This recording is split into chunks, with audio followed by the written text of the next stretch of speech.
Gracias por acompañarnos. El mensaje de la palabra de Dios comenzará en breve.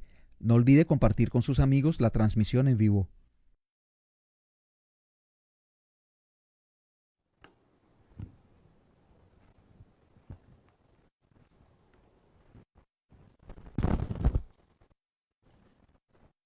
¿Cómo está el sonido?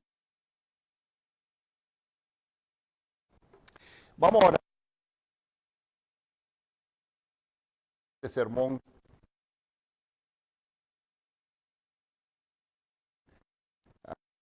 de bien,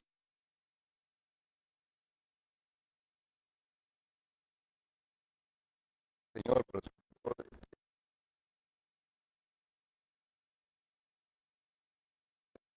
acompañe para que el Señor hable por mí a todos cada uno de mis hermanos, ¿ok? Bendito Dios,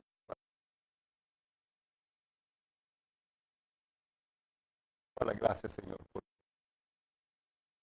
tu vida y de ser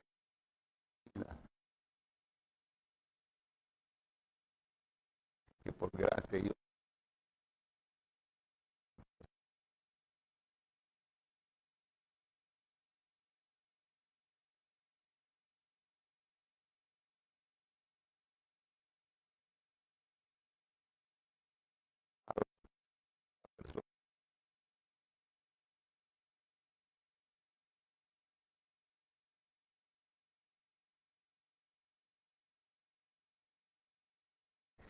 pueda la edificación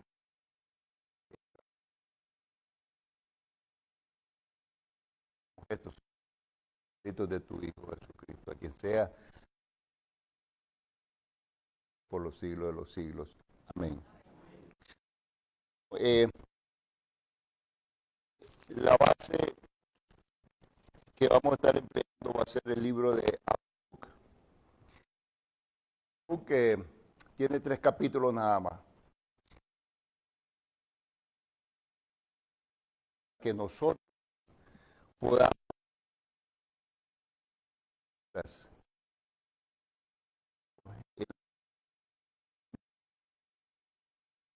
la justicia, el camino.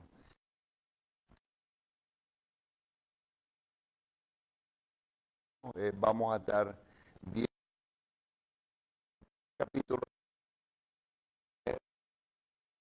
el segundo,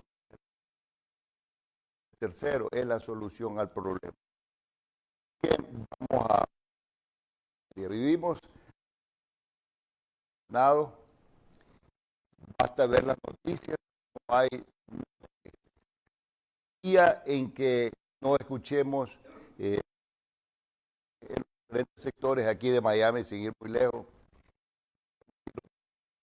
lo que se ha hoy llamado personas que por pasarlo a uno, pues se agarran a los piñazos en media carretera,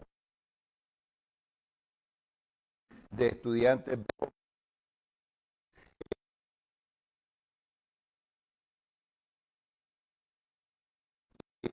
Eso podamos sentir nuestro punto cada vez que salimos a la calle o aún permaneciendo en casa. Y que vivimos un mundo convulsionado y usted agarre únicamente cualquier ejemplo para que pueda corroborar esto. Usted puede ver que hay terrorismo, que hay bombas por todos lados, personas que salen en manifestaciones en contra del gobierno, contra organizaciones, en contra del presidente de este país, en contra de gobernadores, en contra de senadores. Ustedes ven toda clase de cosas, es decir, el crimen anda rampante en las calles de este país. Y no solo este país, el mundo entero. Vemos genocidios, vemos el genocidio que se hace contra diferentes sectores minoritarios. Vemos el genocidio que se hace con los abortos, con los niños que están por nacer.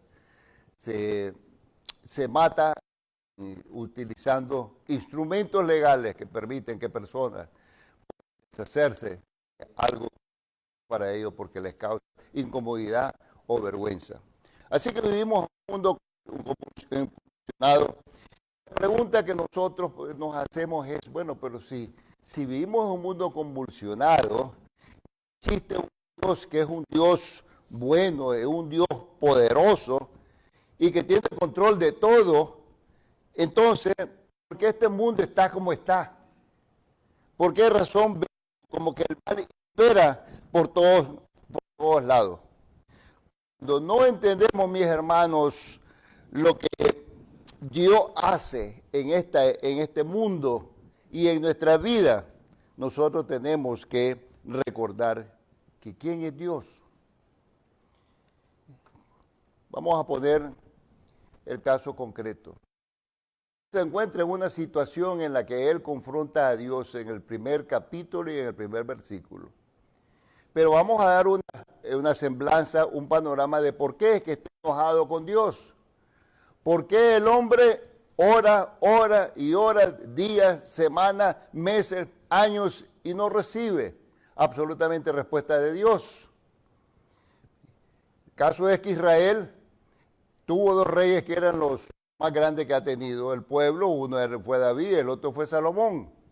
Fue en ese tiempo en que hubo conquistas por todos lados, en donde hubo decenas de pueblos que fueron sometidos, entraron a la tierra que Dios les había prometido, tenían grandes abundancias, había prosperidad, se convirtió en una superpotencia en esa época. Pero posteriormente, con Salomón, que duró tantos años, al final de sus años ya todos sabemos que él se dedicó a casarse con mujeres que no eran de su raza, que no eran de su pueblo, mujeres que practicaban el paganismo, que practicaban la idolatría. Y así poco a poco lo fueron alejando de los caminos de Dios de tal manera que construía templos paganos para otros dioses. Y el pueblo entró en una etapa de iniquidad completa, abandono total de la palabra de Dios, de todo lo que sonaba a Dios, y se dio a realizar toda clase de cosas que eran desagradables para el Señor.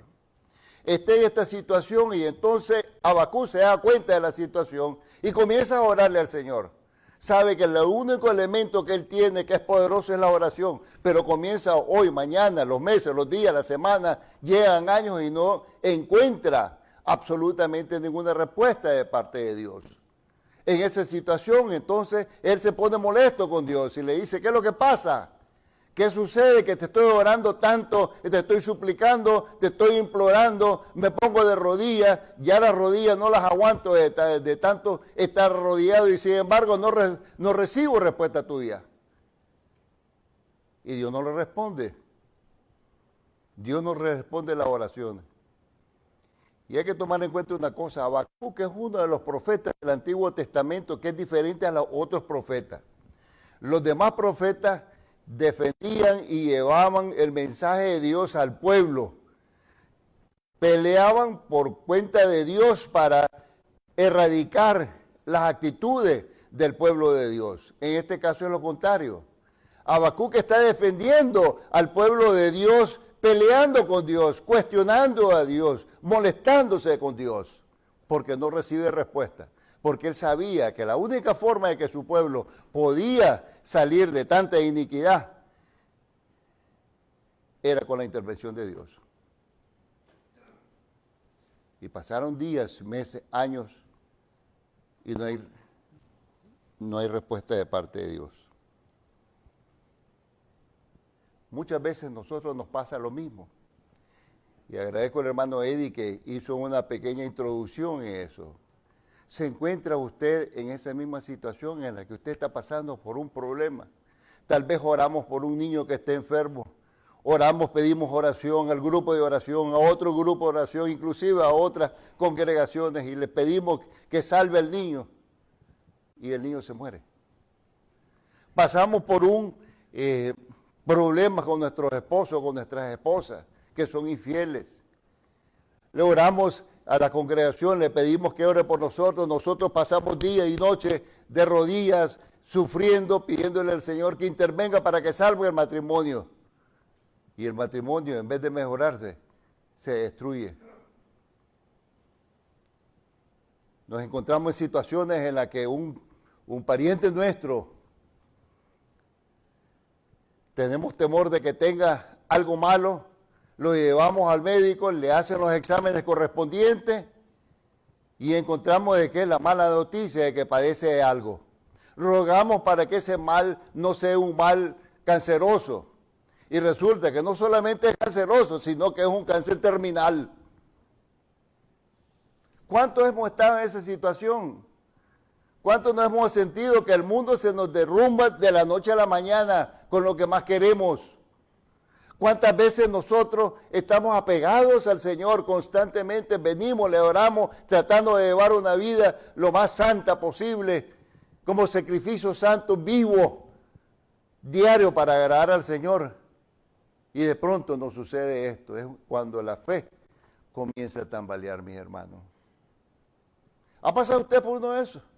Estoy seguro que aquí, antes de pasar por esa puerta, hay alguno, me pongo a la cabeza, que pasó por esa situación o está pasando por esa situación en este momento. Es el momento en cuando la fe toca fondo. Es el momento cuando la fe se encuentra en la cuerda floja. Es el momento en que no entendemos cuál es el propósito de Dios en nuestra vida. Es el momento en que esperamos mucho de Él y no recibimos nada a cambio. Y nuestra fe se va deteriorando. Habacuc se encontraba en la misma situación. Estaba desesperado, estaba molesto y llegó a estar molesto no por la iniquidad del pueblo, que es por la cual le estaba orando a Dios. Estaba molesto porque Dios no le respondía a las oraciones. Entonces, mis hermanos, nos encontramos en esa situación en que nosotros tenemos que hacer algo en nuestra vida. Nosotros tenemos que hablar con Dios claramente y demostrarle lo que nosotros sentimos en ese momento. Vamos al verso 1 de Habacuc, si me siguen y lo tienen ahí. Dice así: la profecía que vio el profeta Habacuc. Mire el cuestionamiento, mire la lucha de Habacuc con Dios en este momento. ¿Hasta cuándo, oh Jehová, clamaré y no oirás? Daré voces a ti a causa de la violencia y no salvarás. ¿Por qué me haces ver iniquidad y haces que vea molestia? Destrucción y violencia están delante de mí, y pleito y contienda se levantan. Por lo cual la ley es debilitada y el juicio no sale según la verdad, por cuanto el impío asedia al justo. Por eso sigue torcida la justicia. Esa era constantemente la plegaria de Habacuc para orar. A propósito, el nombre Habacuc significa el asido de Dios o asirse de Dios. ¿Cuántos Habacuc vemos aquí que nos asimos de Dios, le oramos y le imploramos? Y a veces la respuesta que recibimos no es la que nosotros esperamos o la que no queremos oír. Y eso es lo que le pasó a Habacuc, porque en el versículo 5, Dios, después de años, le contesta. Y le contesta de esta manera. En primer lugar dice, te voy a dar dos noticias, una buena y otra mala. ¿Cuál es la buena? La buena es que te voy a contestar a tus oraciones. La mala es que no te va a gustar lo que te voy a decir. Y no te he contestado por dos razones. Primero, porque en cuanto te diga cuál va a ser la resolución, no lo vas a creer. Y segundo, porque cuando lo escuches, tampoco lo vas a entender. He preparado, dice, estoy levantando a los babilonios para que destruyan al pueblo de Judá. Debido a la muerte de Salomón, el reino de Israel se había dividido en dos partes. El reino del norte, que era Israel, y el reino del sur, que era Judá. El reino del norte, como todos ustedes saben, fue invadido por los asirios y se lo llevaron cautivo a todo mundo. Y el que pudo escapar, pues el que pudiera escapar, escapó y solo quedó el pueblo del sur de Judá. Ese era el que el Señor le está diciendo a Habacuc: estoy levantando a los babilonios para que los entregue yo en sus manos. Y Habacuc, cuando oye la respuesta, dice, ¿pero qué es esto? Me he pasado años, años y años implorándote para que ayudes al pueblo de Judá, y en vez de ayudar, lo que sale es con que los vas a entregar a la esclavitud a un pueblo que es más inicuo de aquellos como los cuales yo estoy orando. ¿Cómo es eso? ¿Cómo es que vas a usar a gente más malvada para que puedan castigar al pueblo tuyo, que aunque sigue creyendo en ti, está apartado de ti? Y entonces, en el capítulo 5 adelante, escuchen lo que dice Jehová, del 5 al 11.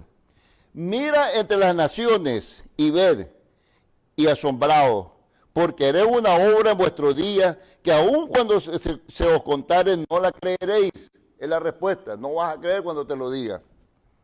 Porque he aquí yo levanto a los caldeos, babilonios, nación cruel y presurosa, que camina por la anchura de la tierra para poseer las moradas ajenas. Formidable es y terrible, y de ella misma procede su justicia y su dignidad. Sus caballos serán más ligeros que leopardos y más feroces que lobos nocturnos, y sus jinetes se multiplicarán. Vendrán, dice, de lejos sus jinetes y volarán como águilas que se apresuran a devorar. Toda ella vendrá la presa, y el terror va delante de ella, y recogerá cautivos como arena. Escarnecerá a los reyes, y de los príncipes hará burla. Se reirá de toda fortaleza, y levantará terraplén, y la tomará. Luego pasará como el huracán, y ofenderá, atribuyendo su fuerza a su Dios.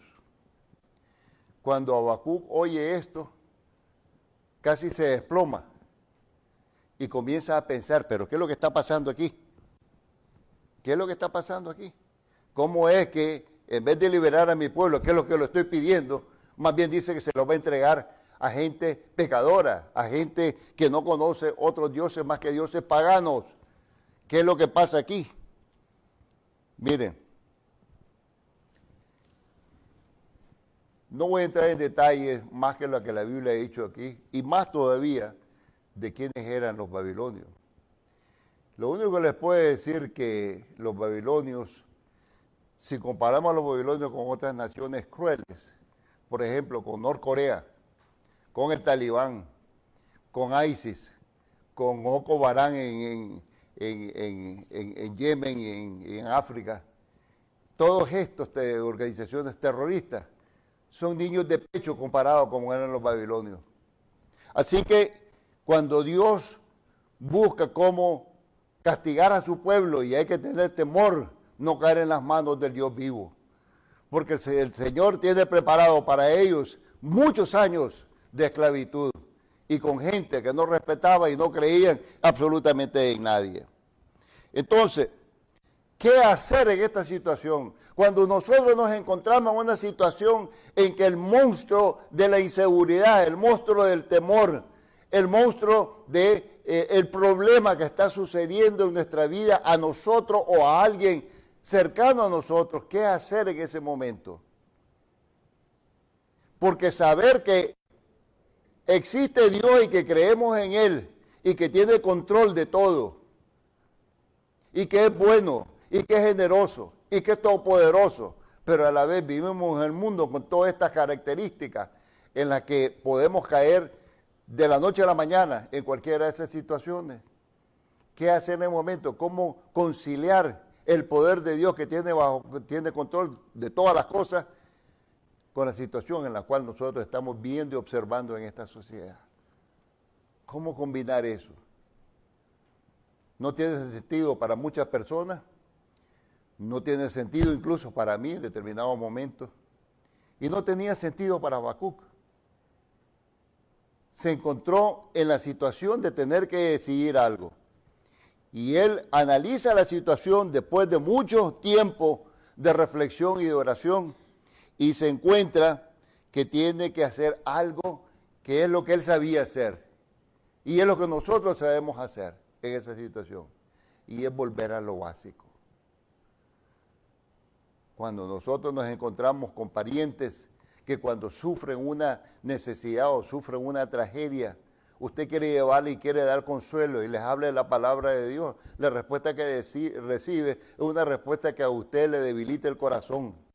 ¿Cómo es posible que yo tenga a mi mujer, que es una mujer cristiana, que no fallamos a la congregación, que tratamos de llevar nuestra vida de la mejor manera posible, que tenemos al Señor en nuestras vidas todos los días, que es una mujer amorosa, que es una mujer paciente, que es una mujer que tiene y trata de tener todas las virtudes que la Biblia describe de la mujer virtuosa, que es una madre amorosa y que cuida a sus hijos, se sacrifica por ellos? ¿Y cómo es que esto no sucede? ¿Por qué Dios, que tiene el poder de poder parar esto, por qué no lo hace? ¿Por qué vemos más bien que otras personas que no son cristianas, que incluso no tienen a Dios en sus vidas y sin embargo estas parecen florecer en todo lo que hacen? Pareciera que ellos son, y he escuchado palabras que dicen, bueno, yo no soy cristiano ni voy a la iglesia, pero mira qué bien lo que tengo todo. Tengo casa, tengo propiedades, tengo empresas, tengo carro, último modelo. Yo veo el transportation que yo estoy manejando y que soy cristiano, bueno, yo no me siento mal, pero sí me hace pensar, ¿por qué Dios está permitiendo que esto suceda? Y entonces en ese momento es cuando nosotros tenemos que volver a lo básico. Y entonces podemos decir lo siguiente: cuando estés luchando con Dios, primero recuerda con quién estás luchando. No te olvides de quién es Dios. En el versículo 12, Habacuc, acompañen el versículo 12 del capítulo 1, Habacuc se encuentra con algo analizando la característica de Dios y dice, un momentito, ¿no eres tú desde el principio, oh Jehová, Dios mío, santo mío? Antes que este mundo fuera creado, lo creaste tú. Antes que existiera, tú estabas aquí, antes de eso. Cuando el mundo se desarrolló y tú pasaste justicia por él y luego permitiste que otra persona poblara la tierra, tu espíritu está aquí. Y cuando todo esto acabe y no haya nada absolutamente, tú estarás todavía al final. Porque eres eterno. Y si eres eterno, no puedes cometer error. Si eres eterno, hay algo que está trabajando y de acuerdo con tu voluntad. Debe haber un plan y ese plan debe ser correcto. Ese plan debe ser eterno. Y si eres santo, no puedes permitir que tanta maldad que existe en el mundo siga campante, porque entonces, ¿qué pasaría con tu santidad? Si permites que la maldad se imponga sobre la justicia y la verdad. Pero yo debo entender una cosa, que si eres santo y eres eterno, tú no puedes cometer error, porque si cometes error dejas de ser Dios. Pero es que además de eso, si hay un plan de por medio, quiere decir que tú eres soberano, porque solamente siendo soberano del mundo entero y de todo lo que ha existido, todo lo que has creado, es que puedo entender que algo va a suceder, aunque no sé cuál es, pero va a suceder y va a ser para bien, porque todo lo que tú haces es bueno. No puede vivir, no puede salir nada de lo que tú haces que sea malo, de acuerdo con tu voluntad. Todo pasará, pero tú estarás ahí, dice. Si nosotros nos encontramos en esta situación de no saber qué hacer en un momento de tragedia en nuestras vidas, le aseguro que hay tres cosas que podemos hacer. Tres cosas. En primer lugar, nosotros nos podemos apartar de Dios completamente. Nos vamos de la iglesia. Y hemos visto parejas, conozco personas que comenzaron en la congregación, en otras congregaciones, comenzaron con todo el ánimo y la pasión cuando uno llega al Señor Jesucristo. Hacían todo, participaban en todo, entraba toda la familia, pero después, por medio de la recesión, perdieron todo lo que tenían, perdieron sus casas, sus carros, perdieron todas sus posiciones, perdieron su dinero, sus empresas, se acabó todo. ¿Y cuál fue el resultado? Cuando más necesidad tenían de estar en la iglesia, pidiéndole al Señor y recibiendo el apoyo de Dios y de todos los hermanos, más bien se alejaron de la iglesia. Error que cometen muchos. Se alejan completamente y no quieren saber nada de Dios porque le echan la culpa de todo lo que les ha pasado. O puede usted, en vez de alejarse completamente, pero usted puede apartarse un poco de la congregación, enfriarse, no interesarle las cosas de Dios por un tiempo. Y eso es tan malo como apartarse completamente de la iglesia. Entonces, otra opción que hay es hablar con Dios el problema por el cual usted está pasando. Porque tres cosas pueden suceder. Cuando yo pienso que Dios no me está escuchando, mis hermanos, tengan la seguridad que Él sí escucha. Cuando pienso que Dios no tiene un plan, tengan la seguridad que sí tiene un plan y se va a llevar a cabo y se va a cumplir no matter what. No importa lo que suceda, Él va a cumplir con ese plan que tiene establecido para nuestra vida. Y cuando las cosas, pienso yo que están fuera de control, no lo están. No lo están. Porque Dios como soberano tiene control de todo lo que sucede. No solamente en nuestras vidas, sino en las vidas de cada uno de ustedes, en las vidas de todos los que están en este país y en este mundo y en el resto del mundo. Dios tiene control sobre cada una de las personas. Entonces podría decir, bueno, pero si tiene control, ¿pero qué le cuesta a Dios, por ejemplo, si le pido que me dé más ingresos, por qué razón no me hace que me gane la lotería? Si estoy orándole por un pariente enfermo, ¿por qué razón? Si Dios solo que haga así y ya se curó. ¿Qué pasa si yo necesito un trabajo porque lo perdí? Mientras el impío que no conoce ni a Dios, sin embargo, él está gozando de fortuna y yo que soy el que estoy siguiendo las instrucciones de Dios y buscando vivir la vida de alabanza y glorificación a Dios, yo me quedé sin trabajo. Dios puede arreglar eso, con solo que se lo pida, Dios puede arreglar eso. ¿No lo creen ustedes? Claro que lo puede hacer, pero no lo hace. ¿Por qué? Porque cuando hay esas situaciones es posible que Dios esté haciendo algo para desarrollar su carácter.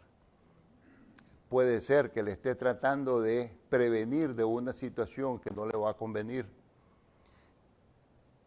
Y me acuerdo de eso en el caso de las jóvenes. Ay, que voy a llevar y a presentar a mi novio, a mi papá. Papi, mira, te presento a Gilberto, es mi novio. Así. Y la muchacha está buscando cómo recibir la aprobación del padre. Y el padre le dice, pues no me parece. El aspecto que tienen no me parece. Y además, ¿en qué trabaja? No, pero que todavía estamos estudiando. Sí, pero ¿en qué trabaja? Cuando quieras ir al cine, ¿con qué va a pagar? ¿O tengo que pagarlo yo? Y si no tiene éxito con el padre, se va donde la madre. Mami, mira, aquí te presento yo a Gil. Alberto. ¿Ya? Después verá que es cute, verá que es cool. Buscando la aprobación de la mamá y buscando cómo manipularla. Pero las madres que son zorras en eso y que ya conocen la intuición femenina, les dice, ¿verdad? En cuanto ven a alguien, oye, ese no te conviene, lo dicen. Está claro, y entonces se vuelven enemigos de los padres. Y si tiene hermanas y hermanos, pues trata de buscar cómo las hermanas y los hermanos buscan cómo influenciar a los padres para que se lo acepten. Lo que ella no sabe es que tal vez Dios le está tratando de evitar un problema en su vida. Sin embargo, ella no lo entiende. ¿Por qué? Porque muchas veces nosotros cometemos el error de tomar nuestras propias decisiones y después pedirle a Dios que apruebe las decisiones que nosotros hemos tomado. Y Dios dice, yo no soy como café instantáneo, como café presto, que pasa así nomás. No, pon en oración, mira a ver si te conviene, mira a ver qué te dice el Espíritu y a ver si es la persona que recibe la aprobación de Dios. Pero es que cuando nosotros nos dejamos llevar por las emociones, queremos todas las cosas ya. Queremos que las novias ya nos permita darle un besito. Queremos ya que el novio nos lleve al cine, que gaste, que vaya aquí, que se compre un carro para andar arriba para abajo. Todo lo queremos ya. Ese es el reto de la juventud. Pero con el paso de los años, Dios nos ha ido formando el carácter, nos ha ido desarrollando a través de los sufrimientos, a través de los errores. Dice Romanos 5 que las tribulaciones son los que nos dan paciencia. Y la paciencia es un fruto del Espíritu. Y eso es lo que entendió Habacuc, porque en el capítulo siguiente, en el 2, versículo número 1, fíjense ahí, dice, ¿qué voy a hacer?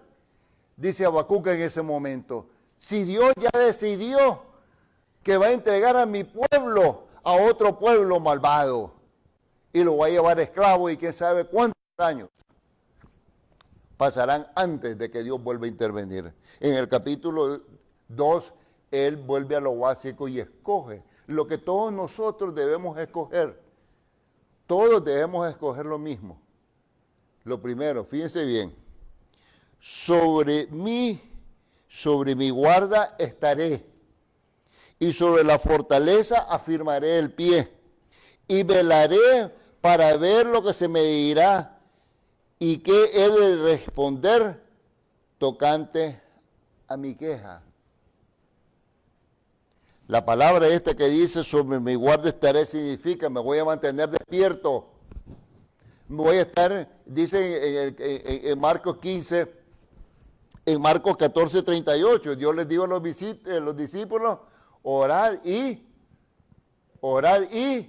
velad para que no entréis en tentación.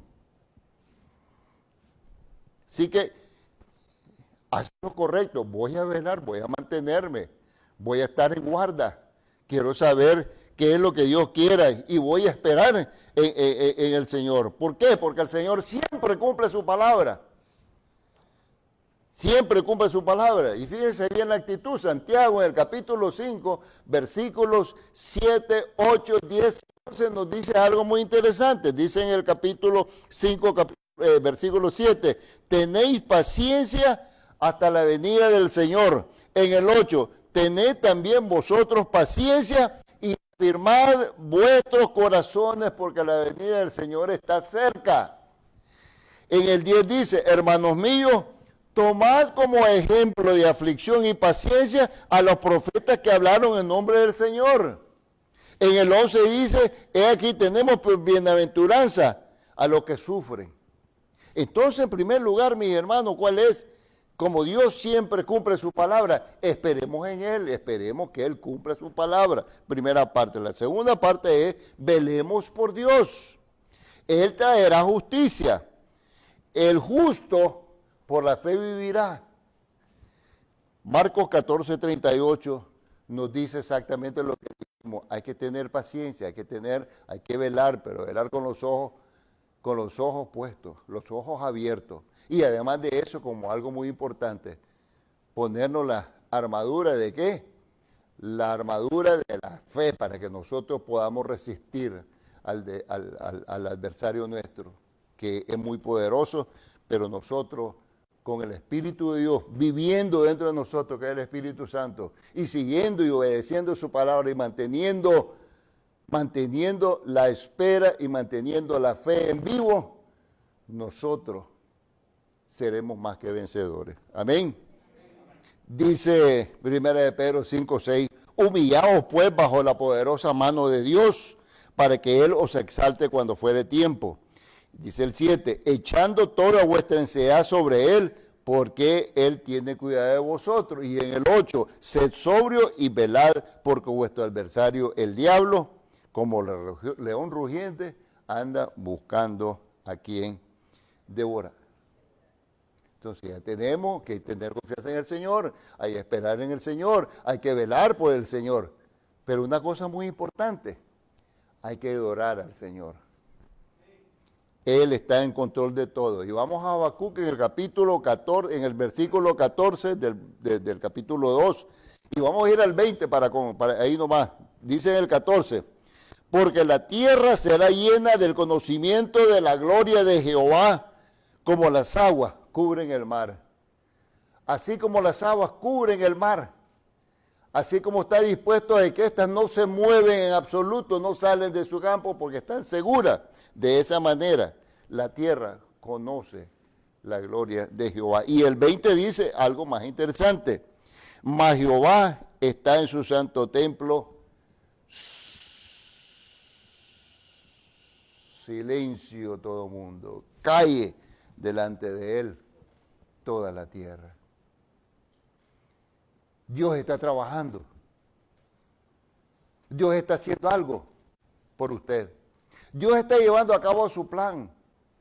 Y es tan importante estas advertencias que Dios le dice a Habacuc: escribe todo lo que te estoy diciendo para que quede constancia ahí en el libro de la vida, que es la Biblia.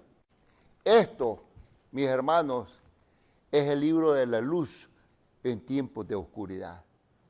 La palabra de Dios está escrita para servirnos de instrucción y para servirnos de guía.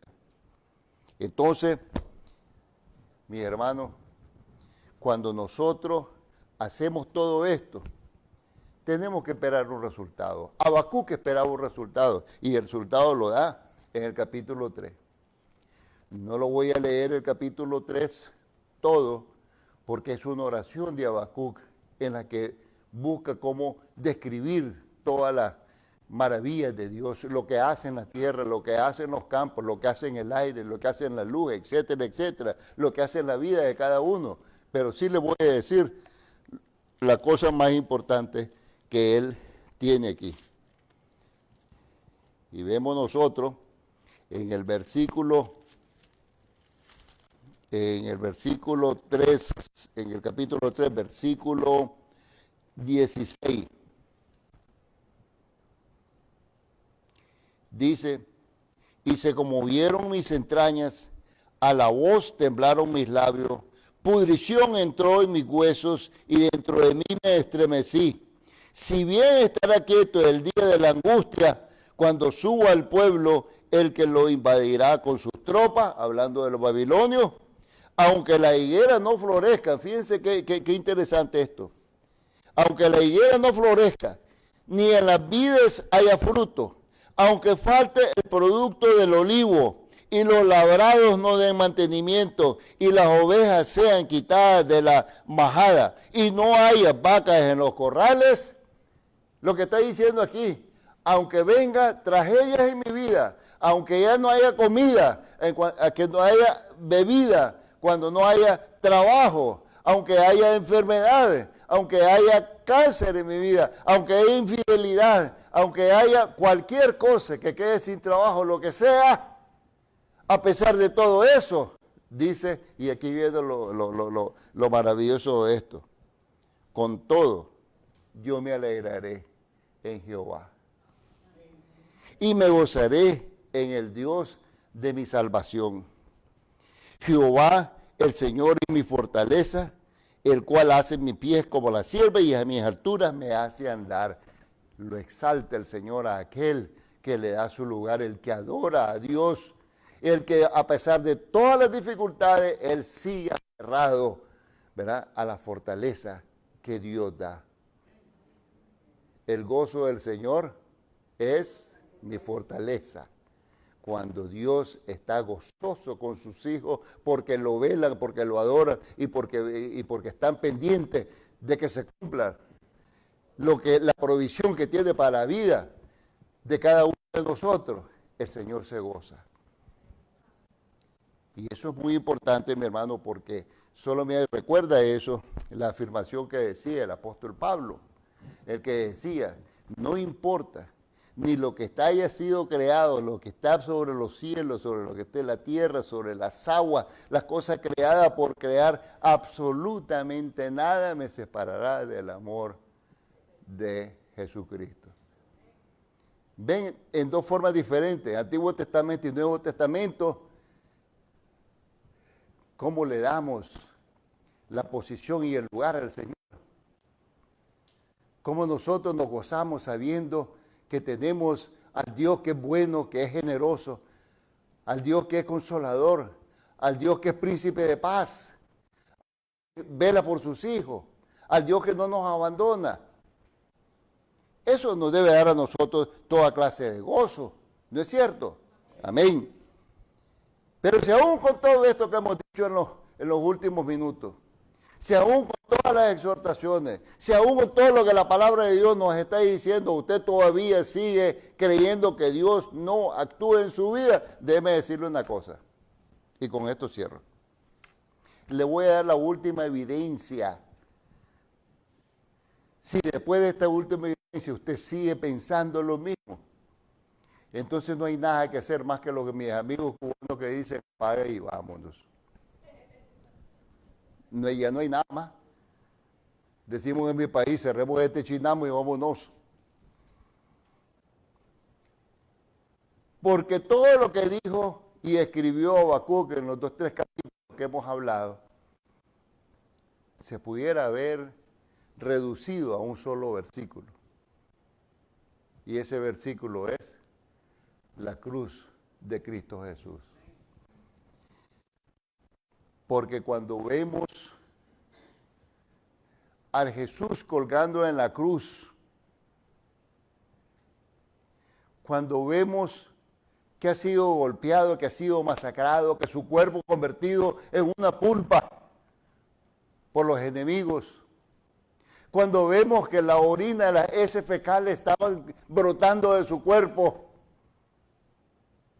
cuando miramos que todas sus partes íntimas, sus partes genitales estaban al descubierto y estaba colgando en la situación más terrible, más indignante, más degradante que el ser humano pueda ponerse.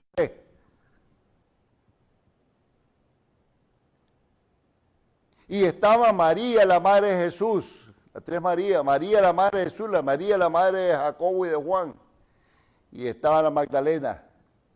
Y estaban observando ese espectáculo. Y me podría yo pensar lo siguiente, que ellos con los puños de desesperación y de potencia le podrían estar diciendo, ¿por qué no paras esto si tienes el poder para hacerlo? ¿Por qué razón tú nos dijiste que Él era el Mesías y nosotros lo creímos? ¿Por qué razón te oímos decir que este es mi hijo bien amado y que tengo complacencia a Él oír? Y le oímos y le creímos y anduvimos 3 años con Él. Y dejamos familia, dejamos posesiones, dejamos empresas, dejamos amigos, dejamos todo por servirlo. Y tú le pagas, este hombre no ha hecho absolutamente nada, y le pagas con esto. Eso es lo mejor que puedes ofrecer de tu poder. Y se fueron cabizbajos, junto con el discípulo amado, se fueron cabizbajos esa noche, tristes, frustrados, afligidos, desesperados, sin esperanza. Y caminaron esa noche, caminaron el viernes. Y el sábado todo el día también anduvieron buscando por dónde hacer actividades que los quitaran de esa tragedia que estaba en su mente y en sus corazones, con el corazón compungido. Se fueron a pescar inclusive para buscar cómo hacer algo, distraer algo que les apartara la mente de la tragedia de la cual habían sido testigos. Y en la noche del sábado también siguieron en lo mismo, pero cuando fueron en la mañana del domingo a visitar la tumba, ya la piedra había sido removida. Y aquel que decía que no escuchaba, aquel a quien estaban increpando y diciéndole, ¿por qué no paras esto? ¿Por qué no haces esto y lo otro? Entonces, cuando ellos vieron la piedra removida, entonces vino la luz. El Señor conocerá la verdad y la verdad os hará libre. En ese momento sí conocieron la verdad, en ese momento hubo liberación en sus mentes y en sus corazones. Porque entendieron entonces que aquel que tiene control de todo tenía un plan y ese plan se iba a cumplir hasta el final. Y que ese plan iba a transformar la injusticia más grande que se había cometido en la historia de la humanidad con alguien, lo iba a transformar en la cosa más preciosa de justicia que seres humanos puedan experimentar y puedan observar y ser testigos. Y gracias a Él nosotros estamos aquí. Y gracias a Él yo estoy dando este mensaje. Y gracias a Él hay millones y millones de vidas que han sido transformadas en el mundo entero. Y por eso, cuando nosotros tengamos duda o pensemos que Dios no está en control de las cosas que suceden, sí está en control. Cuando pensemos que Él no tiene un plan, sí Él tiene un plan. Cuando pensemos que hemos tocado fondo, no, apenas está comenzando a recibir lo que el Señor tiene preparado para ti. Que el Señor los bendiga. Gracias por habernos acompañado. Por favor, dele like al mensaje en la palabra de Dios y compártalo con sus amigos. Dios le bendiga.